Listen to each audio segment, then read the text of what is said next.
Shalom. Mari kita kembali membuka Alkitab kita di dalam kitab Mazmur pasal 133. Mazmur 133.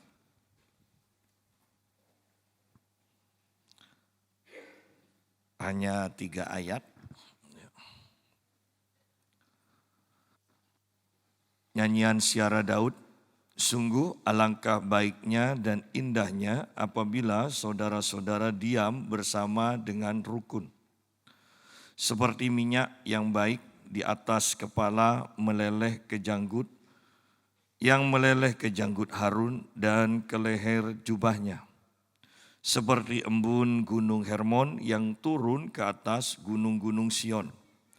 Sebab kesanalah Tuhan memerintahkan berkat kehidupan untuk selama-lamanya.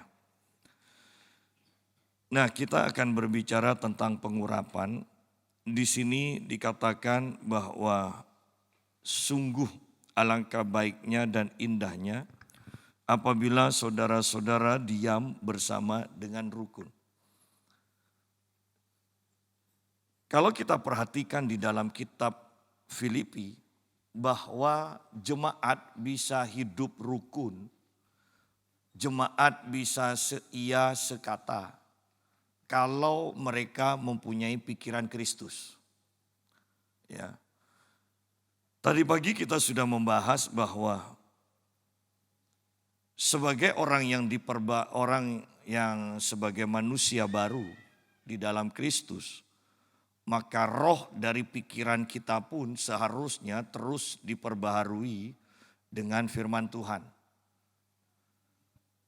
Dan ini harus kita lakukan terus-menerus. Ketika kita sudah dipenuhi dengan pikiran Kristus, maka di dalam kitab Filipi dikatakan pikiran Kristus itu bagaimana? Pikiran Kristus itu selalu mengalah, mengosongkan diri, merendahkan diri, ya. Jadi tanpa kerendahan hati tidak mungkin di sini dikatakan saudara-saudara diam bersama dengan rukun. Harus dengan kerendahan hati baru jemaat atau saudara-saudara di sini bisa hidup bersama dengan rukun. Dan kerukunan ini penting. Bahkan di sini ayat 2 dikatakan kerukunan itu diumpamakan seperti ini. Seperti minyak yang baik di atas kepala meleleh ke janggut, yang meleleh ke janggut Harun dan ke leher jubahnya. Seperti minyak yang baik, juga seperti embun gunung Hermon. Jadi kita lihat bahwa melalui ayat-ayat ini kita tahu bahwa pengurapan pun itu hanya akan terjadi ketika ada kesatuan yang sebenarnya. Kerukunan terjadi atas saudara-saudara seiman, maka pengurapan itu akan berjalan dengan kuat ketika ada kerukunan. Oleh karena itu di sini dikatakan kerukunan itu diartikan sama dengan minyak yang berarti pengurapan. Ya. Nah, banyak orang menginginkan pengurapan. Pengurapan ini sudah sangat dikenal di kalangan kekristenan. Sehingga kalau ada ibadah, kalau sudah disebutkan ibadah disertai dengan pengurapan, doa pengurapan. Artinya minyak dioleskan, maka itu seakan-akan ibadah itu menjadi ibadah yang lebih dari biasanya. Ya. Nah, pengurapan itu apa? Pengurapan itu sebenarnya otoritas yang diberikan kepada seseorang untuk melakukan tugas tertentu. Jadi kalau kita menganggap diri kita diurapi tetapi tidak ada yang dikerjakan dengan pengurapan itu, maka sama aja bohong. Ya. Kita mau diurapi minyak berkali-kali pun, kalau tidak ada yang kita kerjakan setelah itu, berarti itu hanya sandiwara. Itu bohong-bohongan. Jadi pengurapan itu adalah otoritas kuasa yang diberikan kepada seseorang untuk melakukan tugas tertentu. Atau pengurapan itu akan menempatkan kita dalam jawatan tertentu. Itu pengurapan. Nah, di sini kita lihat bahwa ayat kedua dikatakan, seperti minyak yang baik di atas kepala, meleleh ke janggut, yang meleleh ke janggut Harun dan ke leher jubahnya. Cara kerjanya sama, ayat 3. Seperti embun gunung Hermon yang turun ke atas gunung-gunung Sion. Bahwa seseorang tanpa penundukan diri kepada orang yang diurapi, maka orang itu tidak akan mendapat pengurapan. Iya. Dan betapa luar biasanya kalau kita lihat, ya. Kalau kita lihat di sini, bukan Harun dan Musa yang dikatakan, tetapi hanya Harun. Hermon pun hanya satu yang dikatakan di sini kan gunungnya, yaitu Hermon. Artinya bahwa pengurapan akan turun ketika kita ada di satu gereja, setia di gereja tersebut, atau kita mengikuti tunduk kepada seseorang hamba Tuhan yang diurapi, dan hanya satu itu yang kita tunduk, ya. Artinya yang kita setia mengikutinya. Bukan banyak hamba Tuhan. Karena kalau kita perhatikan, kita melihat Timotius dengan Paulus, ya, Yosua dengan Musa, dan yang paling terkenal adalah Elisa dengan Elia. Elisa tidak mempunyai banyak bapak rohani. Yosua tidak mempunyai banyak bapak rohani. Ingat, di sana ada selain Musa, ada Harun, ada Miriam. Tetapi Yosua hanya menundukkan diri dan melayani dan dikenal sebagai abdi dari Musa. Elisa dikenal sebagai abdi dari Elia.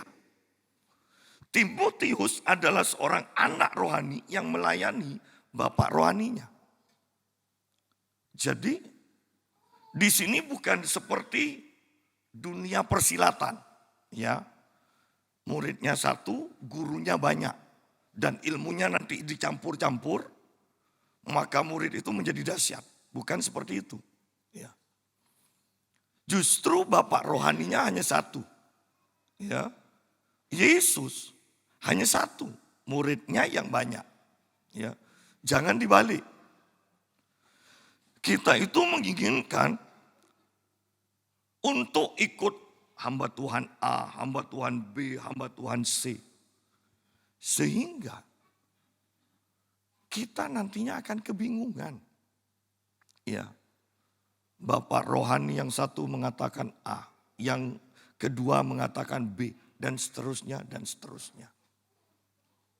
Jadi kita lihat di sini bahwa untuk kita mendapatkan pengurapan, kita harus setia di satu gereja yang kita sejahtera di sana, ya. Yang kita merasa Tuhan memang tempatkan kita di gereja itu. Mau sempurna atau tidak, ketika hati nurani kita di mana Roh Kudus memimpin kita untuk beribadah dan setia di sana, dan kita melakukannya, maka kita akan mendapatkan pengurapan dari Tuhan. Ya. Ketika kita setia melayani satu hamba Tuhan dan terus setia seperti ini, maka pengurapan dari hamba Tuhan itu akan secara otomatis turun kepada kita yang mengikutinya. Ya. Jadi ternyata untuk mendapatkan pengurapan itu tidak bisa dilepaskan dari kesetiaan. Untuk mendapatkan pengurapan tidak bisa dilepaskan dari penundukan diri kepada seseorang yang mempunyai pengurapan. Ya. Banyak orang bangga Saya kenal hamba Tuhan ini, saya pernah ikut hamba Tuhan ini, saya pernah ikut hamba Tuhan ini, saya pernah ikut hamba Tuhan ini. Tetapi yang saya perhatikan orang itu ya hanya seperti itu aja. Ya. Anda mau banyak pelayanan sekalipun, hanya sibuknya aja yang kelihatan, tetapi dampak yang diakibatkan oleh pengurapan tidak pernah kelihatan. Kenapa? Karena memang kita melayani tanpa pengurapan. Pengurapan itu hanya akan terjadi ketika kita menundukkan diri pada seseorang atau pada gereja di mana kita beribadah. Itu yang terjadi. Bahwa seorang prajurit tidak akan mempunyai otoritas tanpa dia menundukkan diri kepada pimpinannya. Sehingga tidak bisa kita katakan saya mau jadi jemaat yang bebas.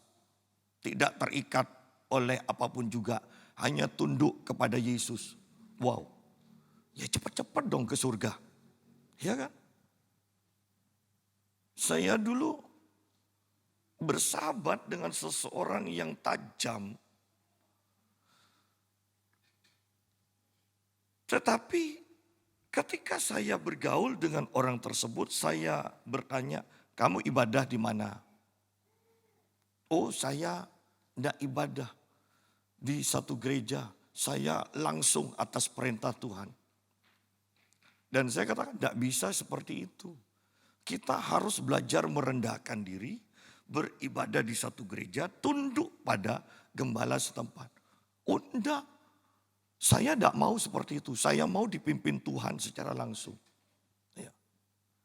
Dan akhirnya dengan sikap yang seperti itu saya menjauhkan diri dari orang ini. Kenapa? Kesombongan yang dimilikinya membuat saya tidak enak kumpul dengan orang ini. Ya. Dan luar biasanya orang ini selalu yang diceritakan, saya pernah pergi ke KKR-nya si A. Ya. Benny Hinn, saya pernah ke TB Joshua, bahkan Benny Hinn dari ribuan orang dia panggil saya, dia bilang. Dan saya diurapi oleh Benny Hinn. Wow, dia pergi ke luar negeri hanya mengikuti hamba Tuhan, dia pergi ke Palembang mengikuti hamba Tuhan yang lain. Anehnya, setiap orang yang dekat dengan dia merasa tidak sejahtera.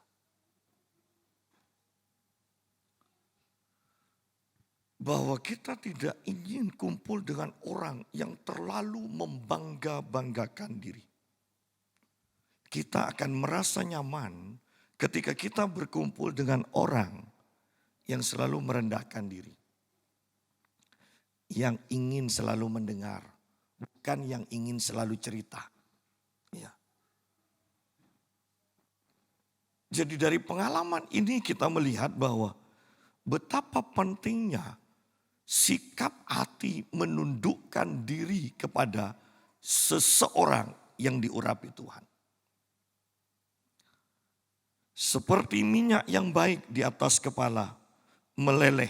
Perhatikan, dari kepala Harun, meleleh ke janggut, dan meleleh ke leher jubahnya. Seperti embun gunung Hermon yang turun ke atas gunung-gunung Sion, dikatakan. Turun. Ketika kita merendahkan diri, tidak usah minta ditumpang tangan pun. Ketika Anda setia, merendahkan diri, itu pengurapan akan turun dengan sendirinya. Ya. Sungguh, tidak banyak orang yang bisa untuk terus-menerus setia menundukkan diri kepada seorang hamba Tuhan. Ingat, Musa punya kelemahan. Elia punya kelemahan. Paulus punya kelemahan. Oh enggak Pak, Paulus tidak punya kelemahan. Buktinya, Paulus tidak bisa memaafkan, tidak bisa menerima Markus yang pernah meninggalkan dia. bersyukur Barnabas mempunyai hati seorang gembala. Walaupun Markus pernah meninggalkan mereka, Barnabas tetap untuk mengajak Markus dengan resiko. Dengan resiko. Dia berpisah dari Saulus Paulus. Dan akibatnya nama Barnabas tidak pernah disebut lagi. Tetapi bukannya Barnabas gagal. Barnabas berhasil membangkitkan Markus sehingga kita mempunyai kitab Markus. Nah, lihat di sini para pemimpin ini memiliki kelemahan. Bahkan bukan kebetulan di sini dikatakan Harun. Bukankah kelemahan Harun fatal? Harun punya kelemahan. Tetapi yang dijadikan contoh yang ditulis di dalam kitab Mazmur ini adalah Harun. Ketika berbicara tentang pengurapan. Ketika kita hanya bisa melihat kelemahan-kelemahan dari pemimpin kita. Anda tidak akan pernah bisa menerima pengurapan dari pemimpin itu. Ketika kita hanya bisa melihat kelemahan-kelemahan ketika kita bergereja seperti ini. Maka Anda tidak akan mendapatkan keuntungan hadirat Tuhan yang melingkupi gereja ini. Jadi kita ini harus mampu melihat fokus pada kebaikan. Karena di dalam Filipi dikatakan semua yang baik, semua yang benar, semua yang mulia, semua yang suci, sedap didengar, patut dipuji, pikirkan semua itu.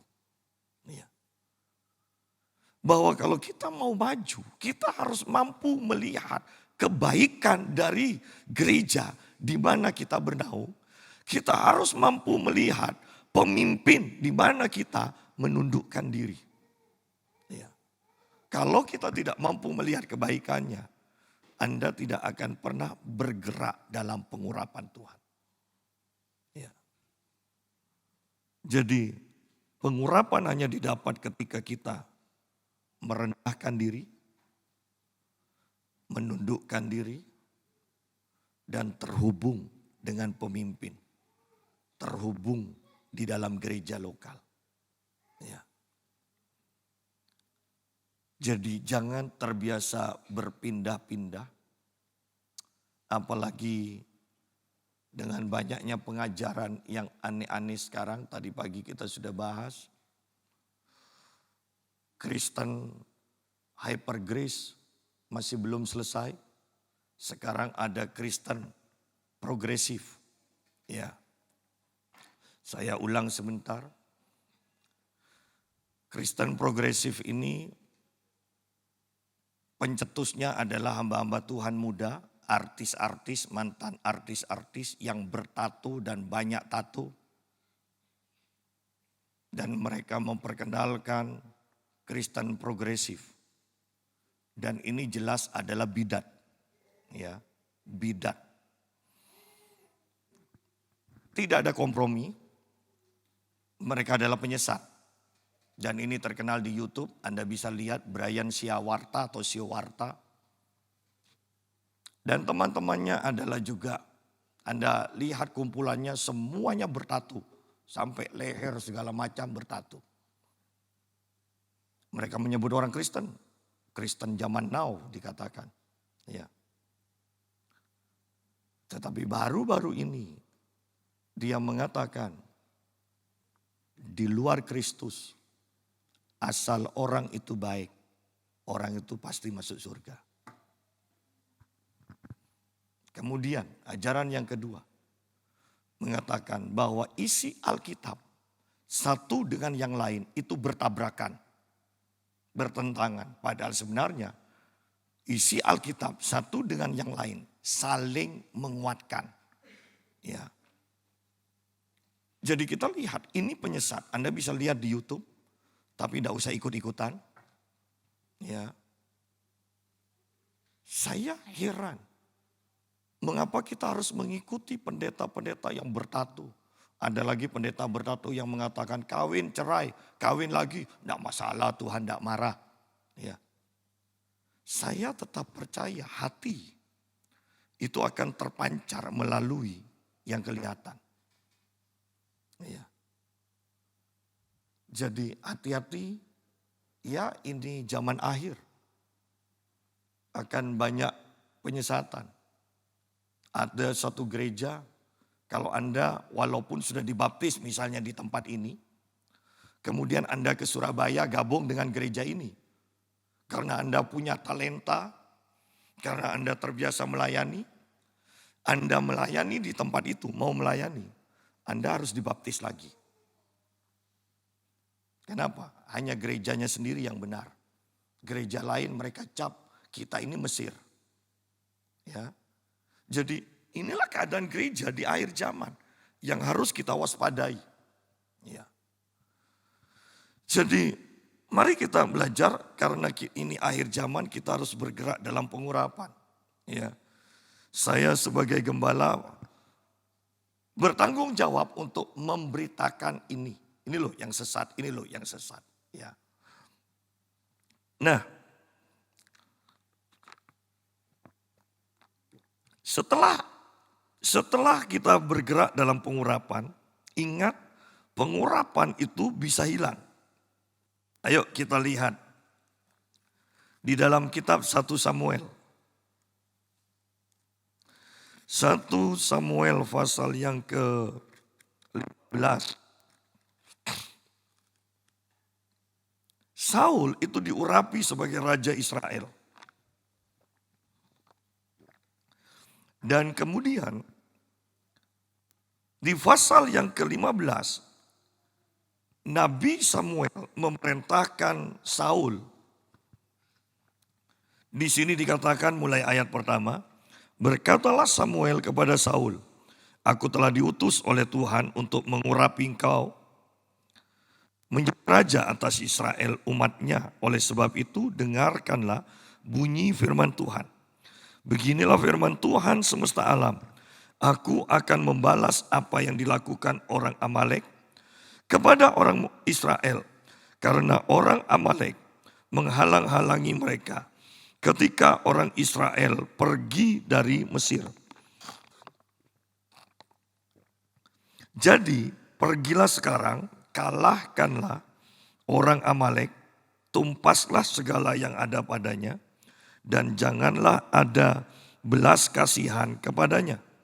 Bunuhlah semuanya, laki-laki maupun perempuan, kanak-kanak maupun anak-anak yang menyusu, lembu maupun domba, unta maupun keledai. Nah, setelah itu Saul memimpin peperangan dan Saul mengalami kemenangan.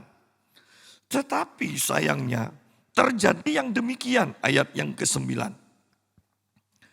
Tetapi Saul dan rakyat itu menyelamatkan Agag dan kambing domba dan lembu-lembu yang terbaik dan tambun, pula anak domba dan segala yang berharga. Tidak mau mereka menumpas semuanya itu. Tetapi segala hewan yang tidak berharga dan yang buruk, itulah yang ditumpas mereka. Lalu datanglah firman Tuhan kepada Samuel demikian. Aku menyesal karena aku telah menjadikan Saul raja sebab ia telah berbalik daripadaku dan seterusnya. Kita lihat di sini. Tuhan katakan, aku menyesal. Kenapa menyesal Tuhan? Karena Saul tidak taat. Saul mempunyai pemikirannya sendiri. Lihat di sini dikatakan. Ayat yang ke-15. Jawab Saul, semuanya itu dibawa daripada orang Amalek. Sebab rakyat menyelamatkan kambing domba dan lembu-lembu yang terbaik dengan maksud untuk mempersembahkan korban kepada Tuhan Allahmu. Tetapi selebihnya telah kami tumpas. Sidang jemaat. Seringkali kita itu berpikir bahwa berkat, kan kita selalu mengatakan kita ini diberkati artinya semakin kaya, berhasil demi kemuliaan Tuhan, ya kan? Sungguh-sungguhkah ketika kita diberkati Tuhan, itu untuk kemuliaan Tuhan atau untuk kesenangan kita sendiri? Semakin kita diberkati oleh Tuhan, masihkah kita setia memberi kepada Tuhan? Karena kalau kita semakin diberkati, pemberian kita kalau memang itu untuk Tuhan, maka itu akan semakin banyak. Tetapi yang kita lihat, ketika kita diberkati, banyak kasus pemberian kita malah semakin sedikit. Sungguh-sungguhkah ketika kita diberkati itu untuk kemuliaan Tuhan? Tadi pagi kita sudah bahas contoh seseorang di Tuban. Ketika belum diberkati rajin ke gereja. Ketika sudah diberkati, saya 3 kali ke sana. Itu tidak pernah ketemu dengan dia. Pak Mutu dan Bu Lili juga tanya. Itu yang gemuk, itu yang biasanya datang di Pak Eko, kok tidak pernah kelihatan ya? Nah, jadi kita lihat di sini. Sungguh-sungguhkah ketika kita diberkati itu untuk kemuliaan Tuhan? Atau untuk diri kita sendiri? Sama kok, Saul tidak mentaati perintah Tuhan untuk membinasakan semua. Ya, orang Amalek, binatang-binatang, semuanya harus dimusnahkan. Tetapi Saul tidak memusnahkan yang terbaik. Saul tidak membunuh Agag, raja Amalek. Ya. Dan alasan Saul, bukankah bisa diterima? Kan sayang binatang-binatang yang baik ini, yang tambun-tambun ini kalau dimusnahkan. Kan lebih baik dipergunakan untuk dijadikan persembahan, korban buat Tuhan. Itu alasannya baik. Tetapi Samuel kemudian mengatakan ayat 22. Tetapi jawab Samuel, apakah Tuhan itu berkenan kepada korban bakaran dan korban sembelihan? Sama seperti kepada mendengarkan suara Tuhan. Sesungguhnya mendengarkan lebih baik daripada korban sembelihan. Memperhatikan lebih baik daripada lemak domba-domba jantan. Jadi secara sederhananya Samuel mau mengatakan Tuhan lebih tertarik pada ketaatan. Dan akibat ketidaktaatan ini, akibat kemunafikan dari Raja Saul. Bahkan kalau kita perhatikan ayat 24, akibat Saul lebih takut kepada manusia daripada kepada Allah. Ayat 24 mengatakan, berkatalah Saul kepada Samuel, aku telah berdosa sebab telah kulangkahi titah Tuhan dan perkataanmu. Tetapi aku takut kepada rakyat. Karena itu aku mengabulkan permintaan mereka.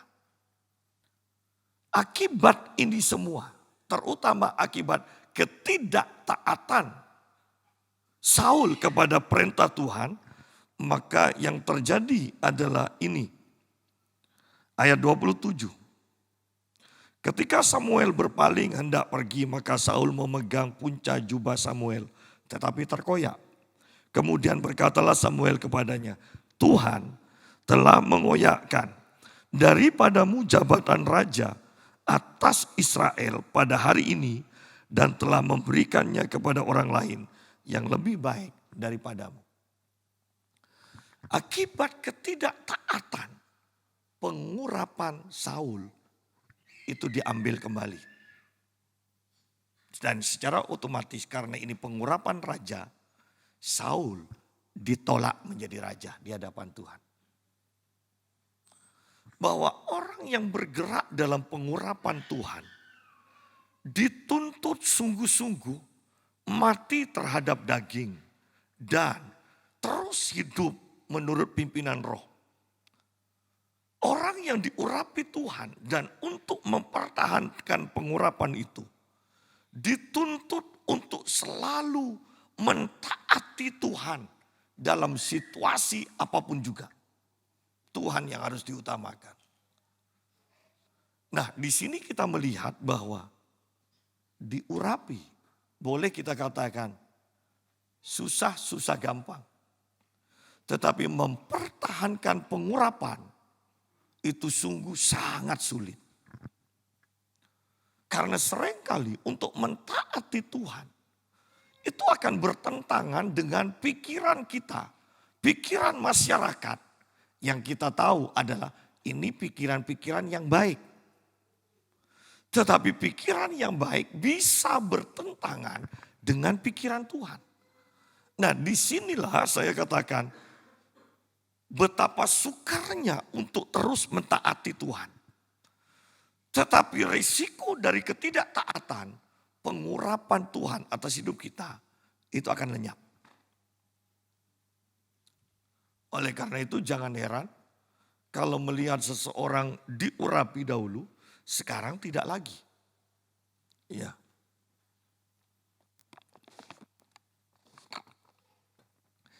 Sekarang kita lihat lagi di dalam 1 Samuel pasal 18.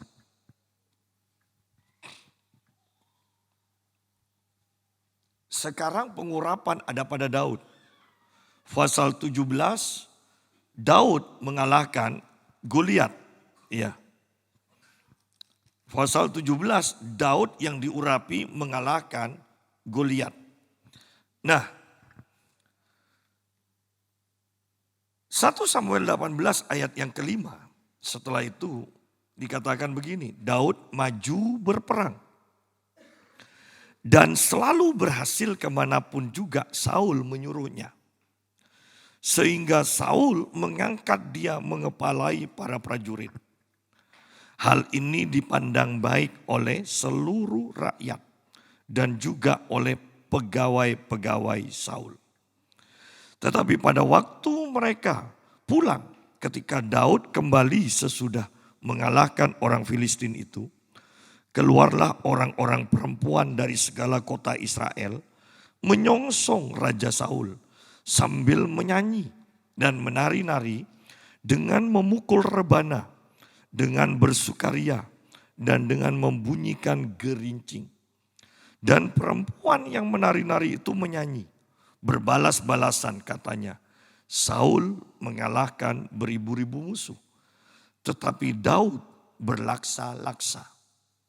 Lalu bangkitlah amarah Saul dengan sangat, dan perkataan itu menyebalkan hatinya sebab pikirnya, kepada Daud diperhitungkan mereka berlaksa-laksa, tetapi kepadaku diperhitungkannya beribu-ribu. Di sini kita lihat bahwa Saul adalah orang yang sombong. Bahwa pengurapan atas hidup kita akan hancur, akan lenyap, akan berkurang. Ketika kita mengizinkan kesombongan ada di dalam hidup kita. Ketika Saul mendengar para wanita itu ya, berkata, Saul mengalahkan beribu-ribu, tetapi Daud mengalahkan berlaksa-laksa. Laksa ini berbicara 10.000. Berlaksa-laksa berarti 10 kali lipat dibandingkan Saul. Dan Saul merasa direndahkan. Apa sih susahnya merendahkan diri? Ingat Tuhan Yesus ditinggikan. Itu karena dia merendahkan diri. Bahkan sampai mati di atas kayu salib dikatakan. Baru setelah itu dari Allah menjadi manusia, menjadi hamba, dan mati di atas kayu salib sebagai orang yang terkutuk. Maka Yesus ditinggikan melampaui nama siapapun yang ada di surga, di atas bumi, dan di bawah bumi dikatakan. Mengapa Yesus mempertahankan bahkan memperoleh nama di atas segala nama itu? Karena Yesus merendahkan diri dan selalu merendahkan diri. Ayat-ayat yang pernah kita bahas di dalam kitab Yakobus dan kitab 1 Petrus, di sana juga dikatakan bahwa rendahkanlah dirimu di hadapan Tuhan. Yang satunya mengatakan rendahkan dirimu di bawah tangan Tuhan. Maka Tuhan akan meninggikan. Dan dua-duanya membahas tentang ketika kita merendahkan diri, satu, kita akan mendapatkan peninggian dari Tuhan. Kedua, hanya orang-orang yang merendahkan diri, yang rendah hati, yang akan mengalahkan si iblis. Hanya orang yang rendah hati. Anda boleh baca di dalam kitab Yakobus dan kitab 1 Petrus. Ya. Hanya orang yang merendahkan diri di hadapan Tuhan yang akan ditinggikan. Hanya orang yang merendahkan diri di hadapan Tuhan yang akan mampu mengusir dan melawan iblis. Ya. Saul berpikir, siapa Daud?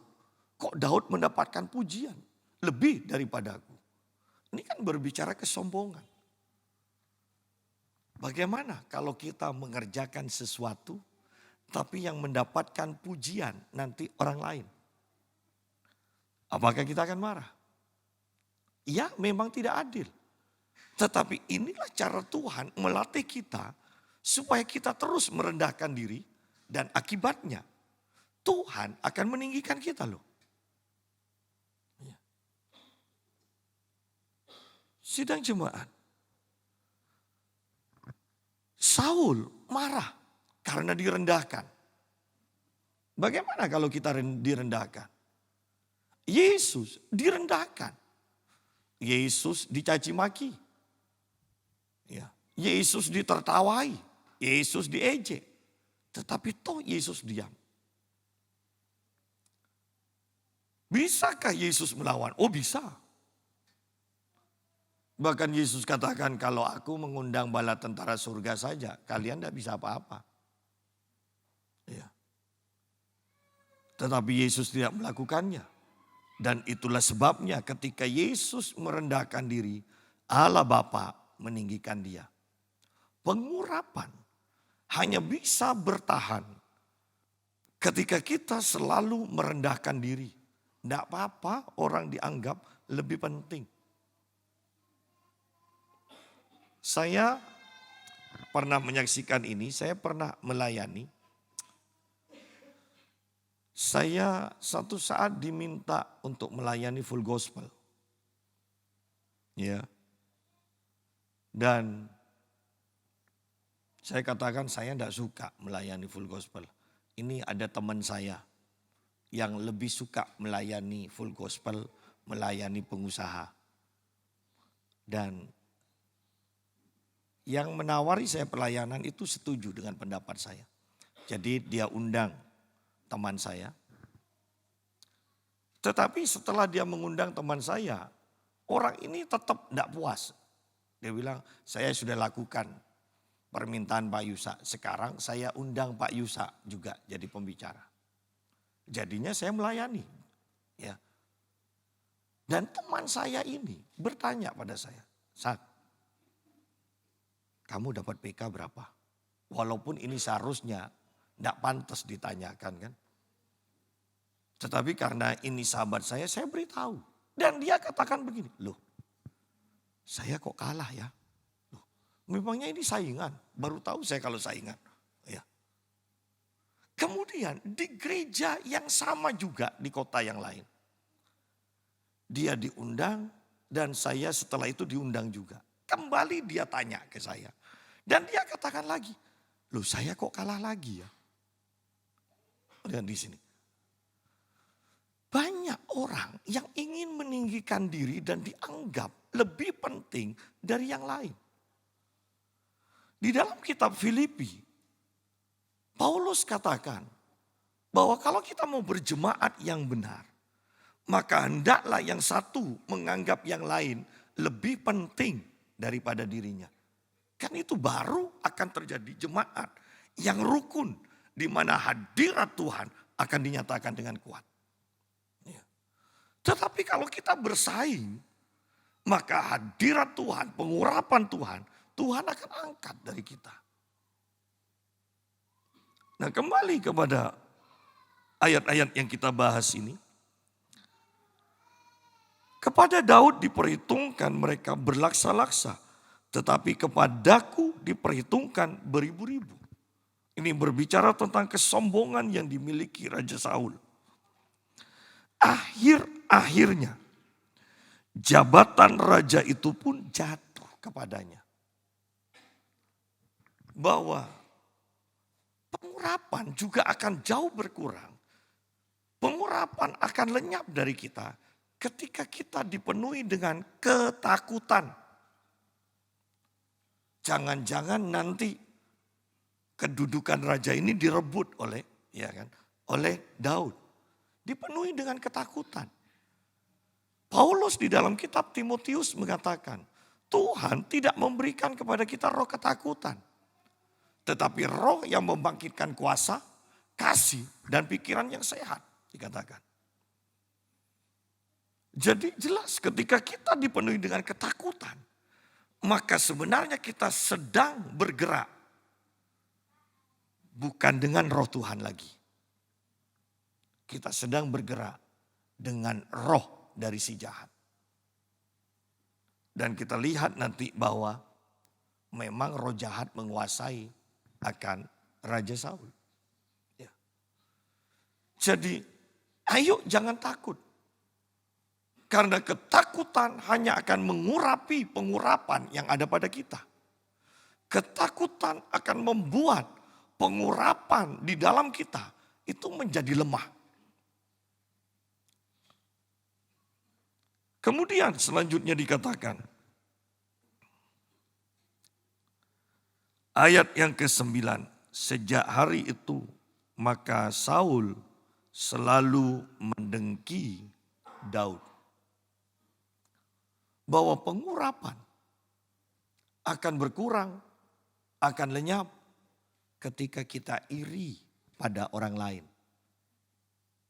Iri kepada orang yang kita anggap lebih diurapi daripada kita. Ya. Ada pengajaran dari seorang hamba Tuhan yang mengatakan begini. Jangan iri kepada orang yang diberkati lebih banyak daripada kita. Seharusnya lah kita bersyukur ketika melihat orang diberkati lebih daripada kita. Bahkan kita harus mendoakan. Ketika kita melakukan seperti itu, maka berkat yang diterima oleh orang tersebut pada akhirnya juga akan kita alami. Tetapi kalau kita sudah iri melihat orang diberkati lebih daripada kita, maka seterusnya berkat yang orang itu alami tidak akan pernah kita alami, dikatakan. Jadi kita lihat di sini bahwa Saul dengki, iri kepada Daud. Dan selamanya kita lihat kontradiksi antara Saul dan Daud. Daud semakin diurapi, Saul semakin dikuasai oleh roh jahat. Bahkan dikatakan Saul itu gila. Ya, sewaktu-waktu kambuh gilanya.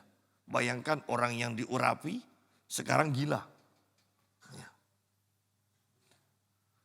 Jadi ingat, pengurapan bisa berkurang. Pengurapan bisa lenyap dari hidup kita. Berusahalah untuk terus taat kepada Tuhan. Berusahalah terus untuk menjaga hati, tidak sombong. Jangan biarkan ketakutan menguasai hidup kita. Dan juga jangan iri kepada orang yang kita pikir lebih diurapi daripada kita. Atau bahkan iri karena kita yang merasa lebih diurapi kok orang tersebut yang disanjung lebih daripada kita. Ya. Sepertinya ini adalah hal-hal yang sepele. Tetapi seringkali sifat-sifat seperti ini ada di dalam kehidupan kita. Sehingga jangan heran kita tidak pernah mengalami dipakai Tuhan secara dahsyat. Tidak pernah mengalami berkat-berkat yang di luar jangkauan pikiran kita. Yang kita tahu hanya kerja keras. Dan hasilnya juga pas-pasan. Lebih-lebih pun sedikit. Tetapi saya mau katakan ketika kita diurapi. Dan terus bergerak menjaga pengurapan ini yang ada pada kita. Kita akan mengalami hal-hal yang spektakuler. Bahkan berkat-berkat di luar jangkauan pikiran kita. Dan kita tahu bahwa itu bukan karena keahlian kita. Itu karena ada pengurapan di dalam hidup kita. Ya. Penting menjaga ini semua. Ayat yang ke-10. Keesokan harinya roh keresahan atau roh jahat yang daripada Allah itu berkuasa atas Saul. Jangan salah mengerti dengan ayat ini. Ayat ini bukan mengatakan roh jahat yang dari Tuhan. Ya. Jadi Tuhan tidak pernah memberikan roh jahat.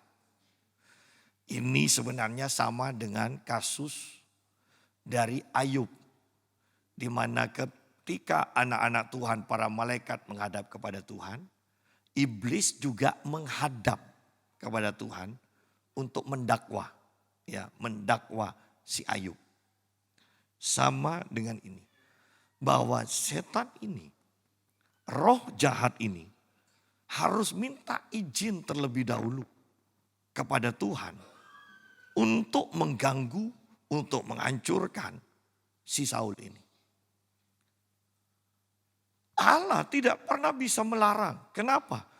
Karena ada hukumnya. Saul tidak taat kepada Tuhan sehingga roh jahat itu punya hak untuk menghancurkan Saul. Itu pun roh jahat ini masih menghadap minta izin kepada Tuhan. Ya. Keesokan harinya roh jahat atau roh keresahan yang daripada Allah itu berkuasa atas Saul sehingga ia kerasukan. Dikatakan ia kerasukan di tengah-tengah rumah. Sedang Daud main kecapi seperti sehari-hari. Adapun Saul ada tombak di tangannya. Saul melemparkan tombak itu karena pikirnya, baiklah aku menancapkan Daud ke dinding. Tetapi Daud mengelakkannya sampai 2 kali. Saul menjadi takut kepada Daud karena Tuhan menyertai Daud, sedang daripada Saul ia telah undur. Nah, yuk kita lihat sebagai ayat terakhir ini.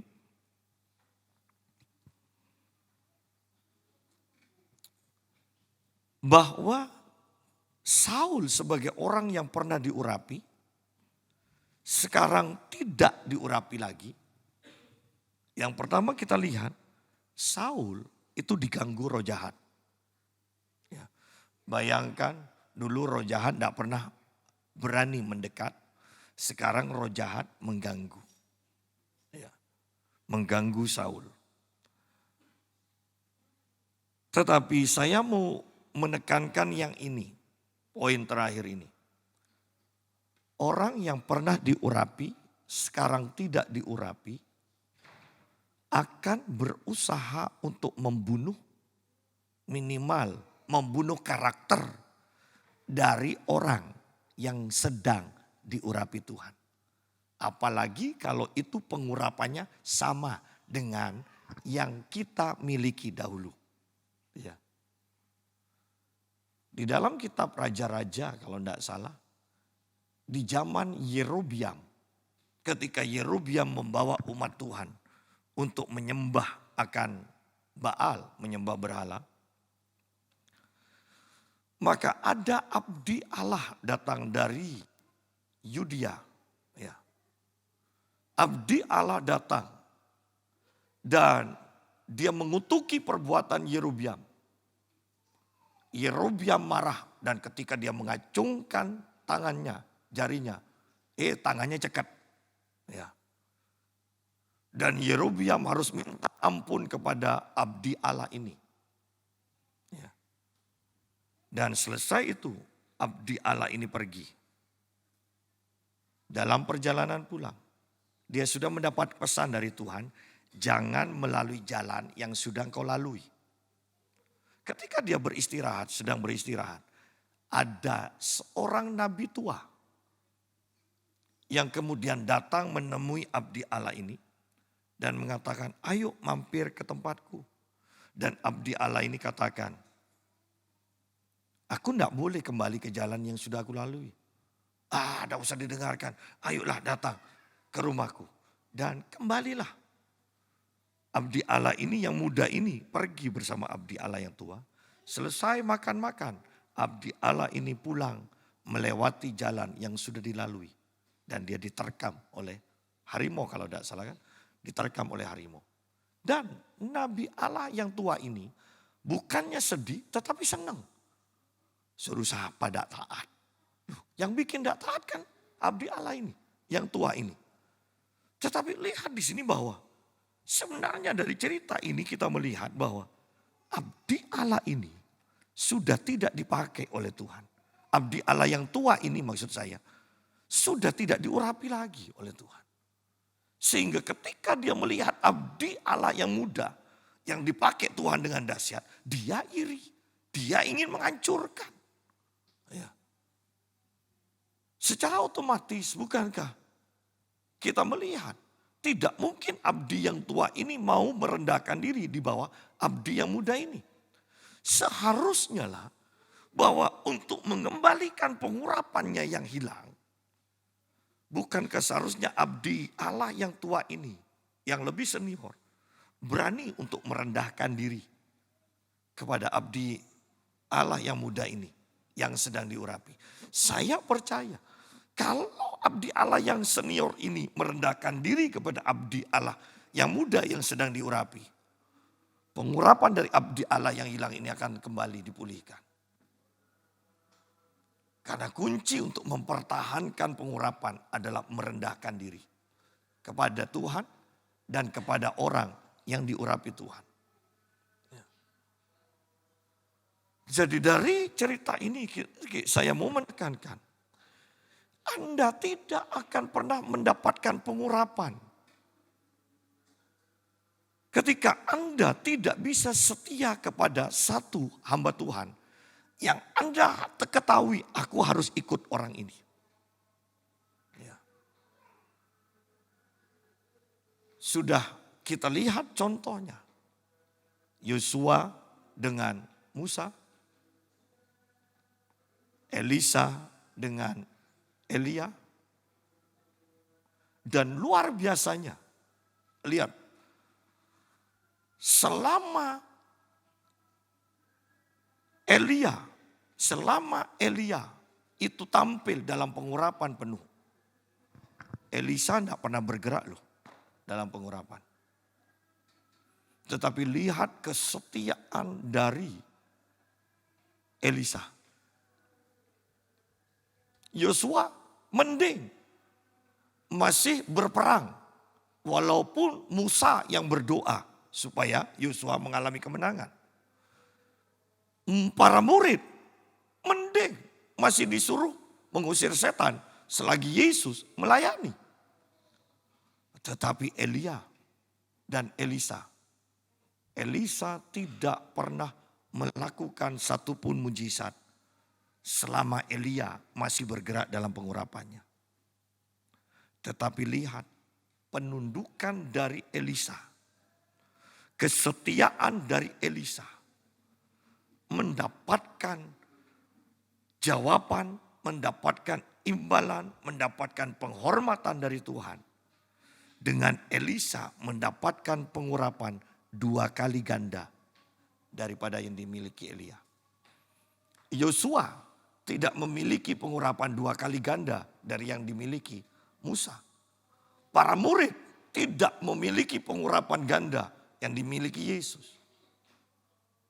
Hanya Elisa yang memiliki pengurapan ganda. Tetapi saya mau beritahukan kabar baiknya. Yesus berjanji kepada kita. Apabila engkau percaya kepadaku, engkau akan melakukan pekerjaan-pekerjaan yang aku lakukan. Ini pengurapan yang sama. Tetapi masih ada lanjutannya. Bahkan pekerjaan-pekerjaan yang lebih besar daripada yang aku lakukan. Biarlah kita sekarang menjadi seperti Elisa yang merendahkan diri, yang setia, tekun dalam kesetiaan. Walaupun sepertinya kok tidak terjadi apa-apa sama sekali. Tekun setia.